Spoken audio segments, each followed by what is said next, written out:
kasi nung umorder ako mahal, nasa 400, pero ngayon mura na lang yun. Kasi tumaas kasi gasolina nun. Di ba tumaas gasolina?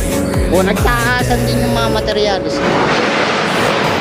Pero ngayon, unti-unti na bumabalik sa daan. Pwede naman kita orderan eh. Kay Corpus nga, wala nga akong kinita doon. Pinagtagal pa yung bayan. Okay na. Start. Bigay ko cash, 850.